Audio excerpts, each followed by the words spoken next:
opter par la guidance est un choix pour soi-même. Le prophète Mohammed sallallahu alayhi wa sallam et ses compagnons parmi les réfugiés et les Ansar, ainsi que ceux qui l'ont suivi, comme exemple, ont beaucoup souffert des propositions et des questions provocatrices et des comportements diaboliques des associateurs, ingrats, oppresseurs. Allah subhanahu wa ta'ala dans le Coran nous dit, et ils dirent, nous ne croirons pas en toi jusqu'à ce que tu aies fait jaillir de terre pour nous une source ou que tu aies un jardin de palmiers et de vignes entre lesquels tu feras jaillir des ruisseaux en abondance, ou que tu fasses tomber sur nous, comme tu le prétends, le ciel en morceaux, ou que tu fasses venir Allah et les anges en face de nous, ou que tu aies une maison garnie d'ornements, ou que tu sois monté au ciel. Encore, ne croirons-nous pas à ta montée au ciel jusqu'à ce que tu fasses descendre sur nous un livre que nous puissions lire. Ce verset démontre clairement l'hostilité des mécréants de l'époque qui ont eu comme ligne de conduite défier le prophète, quelle que soit la preuve, et ce, même s'ils se soumettent à l'islam, et dont certains défiaient non seulement le message, mais le prophète en personne. Ainsi, cela disait, pourquoi Allah ne nous châtie pas pour ce que nous disons? En ce, ils se moquaient et méprisaient tous ceux qui ont cru en Allah et en son messager. C'est ainsi qu'Allah les a dévoilés en ces termes. Les criminels riaient de ceux qui croyaient, et passant près d'eux, et ils se faisaient des œillades et retournant dans leur famille, et ils retournaient en plaisantant, et les voyant, ils disaient, ce sont vraiment ceux-là les égarés. Allah les questionnera le jour dernier et dit, il y a un groupe de mes serviteurs qui dirent, Seigneur, nous croyons, pardonne-nous donc et fais-nous miséricorde, car tu es le meilleur des miséricordieux. Mais vous les avez pris en raillerie, jusqu'à oublier de m'invoquer, et vous vous riez d'eux. L'injustice affecte les sentiments de l'être humain. À signaler que le croyant n'est enfin qu'un être humain qui peut ne pas supporter d'entendre des moqueries face aux paroles d'Allah ou de ses messagers, tout comme il ne peut pas supporter l'injustice subie. Le croyant veille à préserver le livre saint d'Allah et ses messagers. On constate ce sentiment chez le prophète, car n'est-il pas un être humain? Allah dit à ce propos, et nous savons certes que ta poitrine se serre à cause de ce qu'ils disent. Le texte coranique parle avec égard des sentiments prophétiques. Bien entendu, Allah a chargé son prophète d'une mission. Il sait parfaitement ce qu'endure son envoyé comme moquerie, et ainsi, en guise de remède, il l'assiste, il le rassure, et il lui recommande d'œuvrer comme suit, et adore ton Seigneur jusqu'à ce que te vienne la certitude.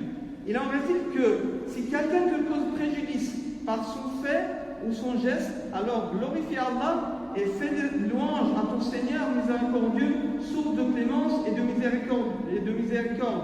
On constate qu'il n'est pas demandé de se venger. Au contraire, il est demandé de réagir avec douceur, de se concentrer sur soi-même, d'avoir confiance en soi, de consolider sa foi en se maintenant sur le droit chemin, celui de la rectitude. Celui qui s'égare ne vous nuira point si vous avez pris la bonne voie. En effet, Allah s'adresse à son prophète et à ceux qui l'ont cru et dit, nous t'avons fait descendre le livre pour les hommes en toute vérité. Quiconque se guide le fait pour son propre bien, et quiconque s'égare à son détriment. Tu es nullement responsable de leurs propres affaires. Et de réciter le Coran. Quiconque se guide, c'est pour lui-même, en effet qu'il se guide. Et quiconque s'égare, alors dit, je ne suis que l'un des avertisseurs. Quiconque prend le droit chemin ne le prend que pour lui-même, et quiconque s'égare, ne s'égare qu'à son propre détriment. Et nul ne portera le fardeau d'autrui. Et nous n'avons jamais puni un peuple avant de lui avoir envoyé un messager. Ce verset signale de façon explicite que le prophète n'est en aucun cas responsable des agissements des égarés. Ainsi, il en résulte que celui qui emprunte le droit chemin le fait pour lui-même et il bénéficiera de guidance, vivra une vie meilleure et sera pleinement récompensé par le miséricordieux, le clément. Tous les fils d'Adam commettent des péchés, et les meilleurs des pécheurs sont ceux qui se repentent. On constate qu'Allah l'Omniscient rappelle son pardon et sa miséricorde pour accueillir ceux qui se repentent, et je suis grand pardonneur à celui qui se repent, croit, fait bonnes œuvres, puis se met sur le bon chemin. La porte reste grande ouverte à celui qui veut bien entendre le message. L'homme peut rectifier ses erreurs, retourner vers le droit chemin et œuvrer suivant les recommandations d'Allah et à la lumière de son livre saint et la sunna de son prophète, bénédiction, paix, salut sur lui. Quiconque suit mon guide ne s'égarera ni sera malheureux. Ceux qui suivront mon guide n'auront rien à craindre et ne seront point affligés. L'exalté, le Très-Haut, a démontré à l'univers que l'unique voie de la guidance est celle de la croyance au verset d'Allah et à ses règles. Ceux qui ne croient pas au verset d'Allah, Allah ne les guide pas et ils ont un châtiment douloureux.